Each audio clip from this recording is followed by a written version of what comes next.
and it just went on the Speaking wrong path. speaking of sign that the apocalypse is upon us. I'm watching ESPN, which I've gradually started watching less and less, and graduating more over to beIN Sports because they just cover so much football. But they do this thing, the not top 10. And I don't think they've ever mentioned Spurs in their 30-year plus history. You probably count the times they've mentioned our club on one hand. And wouldn't you fucking know it, the number one not top 10 play was his own goal. I was just like, you've got to be kidding me. I mean, you have to be kidding me. You know what? Before I want to continue to talk about our style of play, but I wanted to run a thought by you. I saw a tweet maybe a week or so ago, a couple weeks ago, somebody talking about podcasts, and this guy says, I don't really like to watch podcasts because it's just all about the ebb and flow. If Spurs are playing well, the podcast is positive. If Spurs are playing bad, it's negative. And look, we laugh about that all the time. It's true. We're all emotional people. We all have an attachment to our club, and we tend to rise and fall with the club's performances and success or lack thereof. But in this case, I mean, there's some things going on, right, that I'm genuinely excited about. Like Dele Alli, I mean, he makes the hairs on my arms stand up every time he has the ball. I mean, I can't think of a player that I've been more excited about. And there's other players on this team that I'm very, very excited about. But let's chitty chat a little bit about Dele Alli. What does Dele Alli mean to you, Chairs? Well, it's interesting. I'm serving myself a huge slice of humble pie because in pre-season I picked Pritchard to be the one making the it's just because it's the headlines. Brentford connection, that's all. Well, I just didn't believe that Ali at his tender age would be starting, and rightly so, let alone doing what he was doing. I picked him to go out on loan and Pritchard to be. That's right. Well done for that's right. You did say that. Yeah. Yeah. So I'm very pleased in that regard that he is making the impact and having this run. I think he's the benefactor of the injuries to Bentaleb and Mason, but I think his partnership with Dier is proving to be very intelligent. And Dier is anchoring the back, which allows Ali to move forward, probably more so than we might have seen with the other two. Yeah, they tended to both hang back. Mason would have a marauding run every now and then, but it wouldn't necessarily go anywhere. Ali seems to be really supporting the top five in the offensive options, and I think that's what's getting us excited. He's getting in the mix with some good footwork, some good passing. I think he's had an assist and set up some good options for us, as well as obviously contributing to a goal. And I think he'll have more of that. And it's definitely putting a buzz about the place. Yeah, people were saying, well, he shouldn't really get called up to the England squad. Well, unfortunately, he did.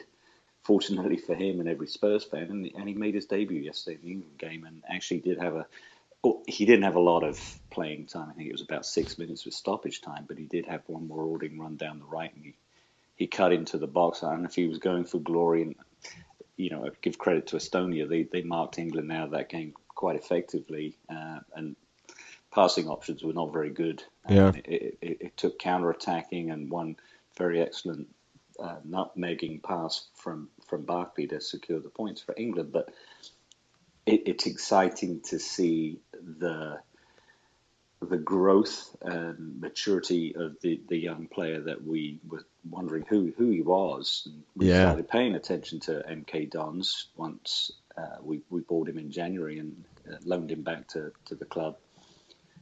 And I thought his contributions so far have been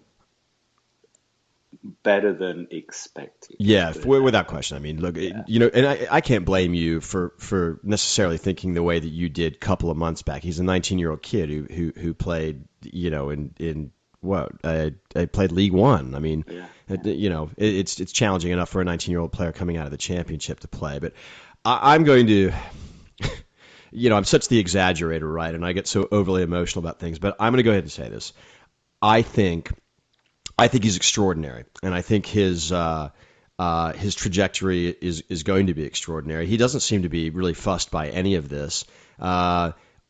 I mean, Simon, he's played a lot this season, and we haven't noticed a bad performance out of him yet. From his debut, although, and he's played in important matches. He's played in different positions. You know, we put him in more offensive roles. He's played in the pivot, and he's been remarkable everywhere he's put him. And to your point, I think one of my biggest takeaways is that he is so involved at both ends. Like how he moves into space, he just turns up where you need a player, an influential player, to turn up. And he runs. I think I saw a stat the other day. Right, and we got a lot of guys in the team that run all over the place. We're the fittest team in the league, no question. And he's run more than anybody, and he never looks flustered. So and I look at him in Dier and think about these two young guys that have been so influential. Yet they are so young and so naive, from an experience standpoint, yet you'd never see it, which is probably a good segue to talk about Dier. We're not going to have him at Liverpool, and due to his fifth yellow. And I don't know, did you see his reaction? Yeah, he was pissed. And to be honest, that was a legitimate tackle. You could say he went through the player a little bit, but it wasn't a tackle from behind. It came from the side, yeah. and he won the ball. And yeah. I'd be disappointed to get a yellow from that. Oh, he was. I don't think it was yellow worthy. If he's going to give a foul, you give a foul. But he won the ball, and it wasn't dangerous. Yeah, I didn't think so either. I thought there were two suspect yellows. They nabbed Vertonghen for simulation, which I didn't think was fair. I think he made a bad tackle, and Vertonghen jumped over him, and I think he just got a little clipped. And Vertonghen kept on running because he felt like there was going to be an advantage played, and then he heard a whistle and turned around, and then he got a yellow for that, which I thought was a bit silly. But I mean, maybe this is a blessing in disguise. And maybe, and I'm hopeful, I'm knocking on wood when I say this, maybe this is going to point to the depth that we have in midfield. Dier has been so influential, has been so important. I mean, it surprised everybody. Yet, he's not going to be there. And in this league, you have to have a deep squad of players, guys that can fill in. And we've been very lucky that we've had exactly that. Players have been injured, somebody's come in, done well. You have players pushing players. So who do you think who's the natural to take his spot, assuming that the injury situation, somewhat stays the same? The players that are out remain out. Well, to kind of counter your depth of squad, because two of them are injured, it really only leaves Dembele as the option, I think. You're not going to put Carroll in there, are you? No. If you're playing Liverpool, who automatically, from the appointment of Klopp, will be on a high. They're going to want to impress their boss, whether he's going to be on the touchline or watching from the director's box remains to be seen. I've got to think he's probably going to be on the bench and making his presence known immediately, and that's probably an expectation set by the board that you need to turn this around immediately. And that's not a game you want to put the pressure on Tom Carroll with. So I think sensible heads are going to nod to Dembele. We'd like to see Dier there. We'd like to see Mason or Bentaleb there. But at this point, with a week to go, we don't know their injury status. And I agree with you. You think Bentaleb would come back sooner than Mason, but I really haven't seen any information on their likely return. So you got to look at Dembele partnering Ali. I don't know where else you're going to put any defensive nuts and bolts to put that. I think he'll be fine. I mean, I just think that the one struggle that I think we've had somewhat perennially with Dembele is just his lack of sort of forward movement, especially relative to Ali. So maybe we missed some of that. But that won't be a terrible give, if you will. And I mean, he's capable of moving forward. It's just not really his forte. But he's so strong on the ball. Is that who you would have picked? Yeah. For the reasons that you said, I just don't think. And even if everybody is even if Nabil, were to be fit, you're not going to throw him in, against Liverpool. Right. And I thought, look, I thought it was a weird spot that Dembele was put in the other day. I mean, Kane off, Dembele on, and I thought that was a bit. I mean, to me, you put Dembele on off of an injury 10 minutes before time to hold a lead, not to try and go get a lead. But I thought that he did what he seems to always do quite well, which is hold the ball up very well. So yeah, I'm kind of I'm kind of with you. It's probably worth, and I know it's been beaten to death.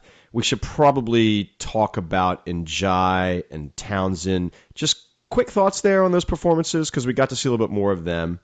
Well, I wasn't impressed with either of them when I mentioned them earlier. That Townsend was injecting that speed and pace we needed down the right wing, but his final product was poor. And then Njai, he ran around a lot, and really, I think he was just a bit impetuous with his What does that final mean? decisions, particularly Careless. with you shoot and it goes out for a throw in. That's almost criminal.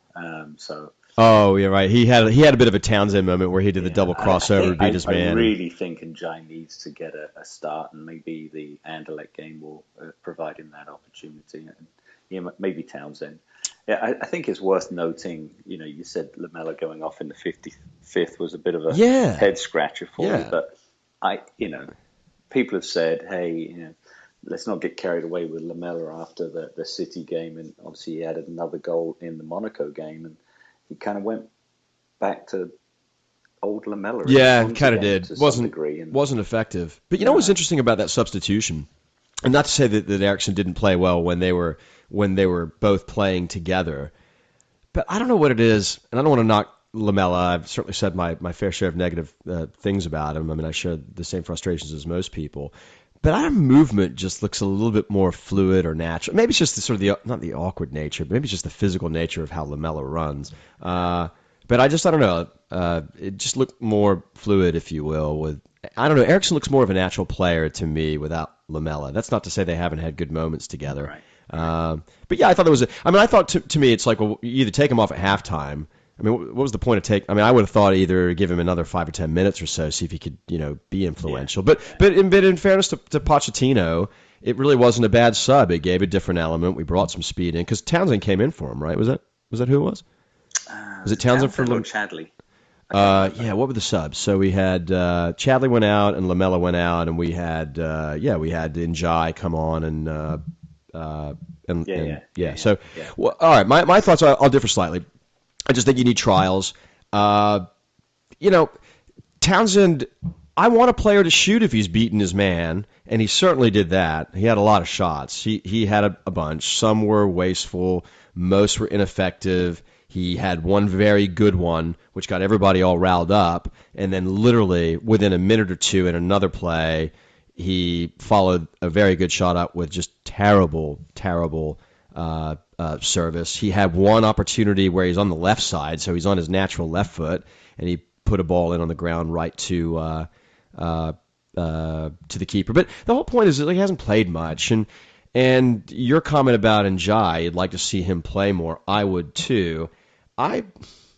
Townsend is he's a bit like Lamela. He'll show you something that you can get really excited about, and then he'll revert to the mean, and he'll put a ball 50 rows up in the stands behind the goal.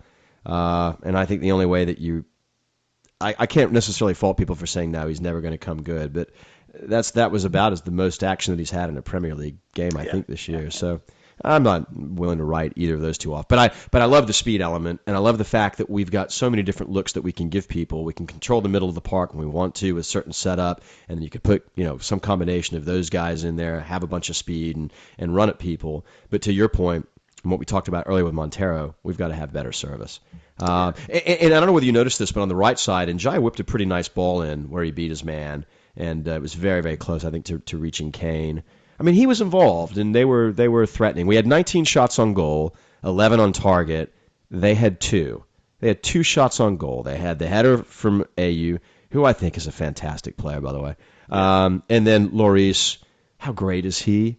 I mean, you basically do nothing for 85 minutes, and then you go make that save that he made late in that game.